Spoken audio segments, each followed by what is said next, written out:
Hey guys, Wolfe Survival here. I probably look like hell, but that's because it has been doing nothing but raining and downpouring east of the Mississippi for the last 3 days. I am somewhere in the Cherokee National Forest in Tennessee right now, heading cross country, doing this cross country trek and bushcraft thing, and it has been nothing but a muddy mess for the last 3 days. Everything is just wet and muddy, and literally out here, you know, trying to survive and make it happen. But drinking some good bourbon tonight. The sun's actually out. We didn't get rained on this afternoon, so it's been a pretty good thing. So hey, I just want to take a second and make this quick video and just talk about some of the different terminology you hear, things like bushcraft, preparedness, survival, primitive skills, all this type of stuff. You hear these terms kind of thrown around, interchange a lot, especially on the internet and YouTube. So I kind of wanted to take a second and really just define what some of these things are. They're all kind of interrelated, but they all have kind of their own unique little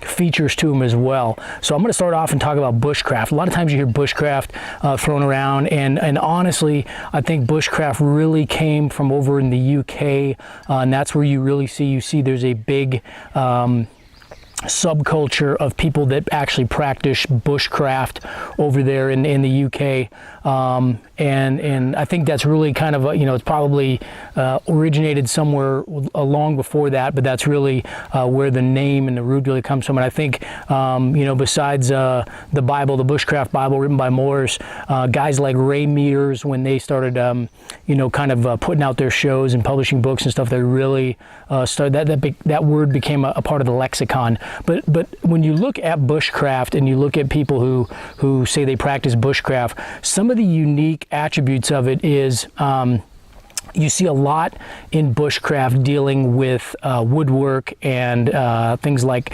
knife work and axe work and things like that. So a lot of times you'll see people that practice bushcraft. They're also they're doing things like carving. They're making, you know, spoons and kuksas and things like that. And it's very intricate into, you know, some of those aspects of the wilderness, if you will. And I'm not saying there's nothing wrong with that. There's nothing, you know. It's just it's one of the aspects of that kind of the bushcraft subculture.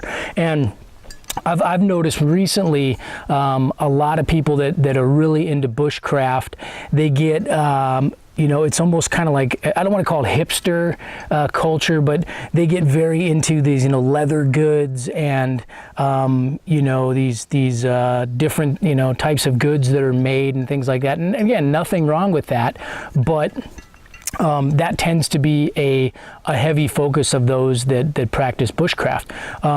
Now, I would say probably closely related with bushcraft kind of falls more in line with what you'll call primitive skills or primitive living or earth skills type of aspect of things. And squirrels are throwing nuts at me. And when you talk about those aspects, a lot of that originates from exactly what it sounds like, more of your Native American primitive living skill sets. So you're going to see a lot of people there are, and there's a lot of people who practice the primitive skill sets or earth living skill sets that are, there's a spiritual aspect as it as well. This really, to me, it's been around forever, but the guy, you know, Tom Brown, kind of in the late, you know, and even before that, I think it was Larry Dean Olson, back in the 60s and 70s, these guys really started pioneering, you know, going back to these old traditional ways, Native American ways, but they also focus on a spiritual, kind of the native and earth living aspect to it as well. But you see, these guys are very much into literally, you go out in with nothing, maybe a knife, and that's it, and then you build everything. So you build bowls, you build pottery, you build you know, your fire is all made from you know, traditional. There's no fire steel or anything like that. It's either, you know, bow drill or hand drill or whatever it may be. So they're into more of that early primitive. There's no you know, no modern tools involved. And when you know, compare that with I'd say modern bushcraft, you know, bushcraft, you see, you know, guys using bushcraft will use fire steel. Obviously they're using you know, blades and axes and things like that. But I think you see with the primitive skills people more less reliance on tools and more just on what you can find around you to kind of build that. Now, let's talk next about survival. Now, I would say, survival again is a term that's been around a lot longer than I could probably tell you. But survival to me really harkens to and gets in with kind of the military mindset, and it's more of an Americanized version of bushcraft, if you will. I think what you see, survival, of people that say I'm a survivalist, I mean, they could mean a million different things. You could talk about primitive living, you could talk about aspects of bushcraft, but a lot of them throw in modern tools as well. And that's kind of what you see. So when somebody says, hey, I practice survival, what you're going to see is probably more of a military flavor to it. And then you're going to see aspects of bushcraft, you're going to see aspects of primitive living, but also kind of a military nexus when it comes to survival in that aspects. And then finally, we really have what I would call preparedness, or preppers, and whatever Now I really am upset with the shows like Doomsday Preppers, because they really give the preparedness people a bad name. I swear that the people that they go out to find for those shows, I know it's a reality show, so the people they go and find to put on those shows, they did try to show the absolutely most crazy people in the world possible, to kind of paint preppers, if I can say it, paint preppers as these kind of like, crazy people who think the sky is falling. And in actuality, I mean, preparedness is, it's really, I would say it goes back to homesteading and what most likely, our grandparents did during the Depression.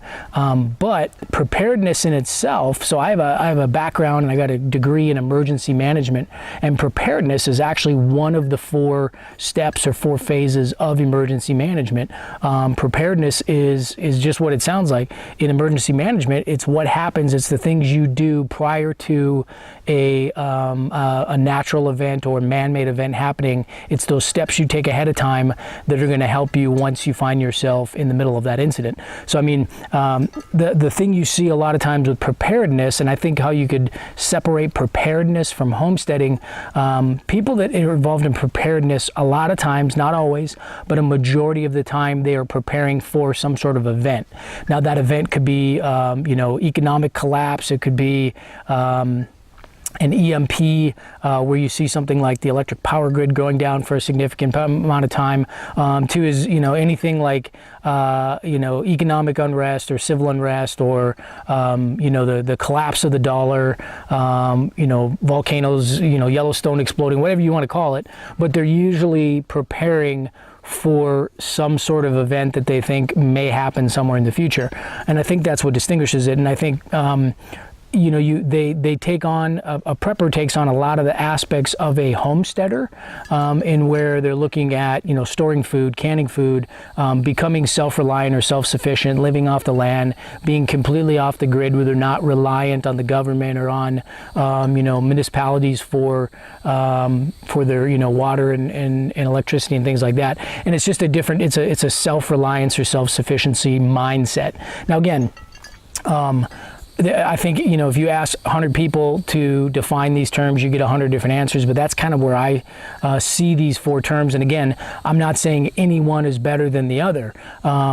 Each one of these, different things, bushcraft, primitive skills, survival, and preparedness, they all have, I think, important aspects that if you're somebody who's interested in self-reliance, if you're interested in outdoors, or you're interested in preparing for your family, there's valuable things you can learn from probably each one of these. And I would say what we try to do here at Wolfe Survival as well is take some of the best aspects of each of these 4 areas and then explain them and teach them to you. So I hope that makes sense. I hope that kind of delineates some of the terminology you see, because you see guys that throw around, I see guys that say they're doing bushcraft, but really they're just doing outdoor stuff and they're hunting and fishing, and it's not really what I would call bushcraft. And then you see guys saying I'm doing survival, and then the guy's using something that wouldn't be thrown into the survival category. So that's kind of, again, just simple definitions of the 4. I would love to hear you guys' comments. If you guys got, I'm doing this off the cuff, so there's probably, if you can get on Google, you can probably find something I said is, the origins or whatever is crazy.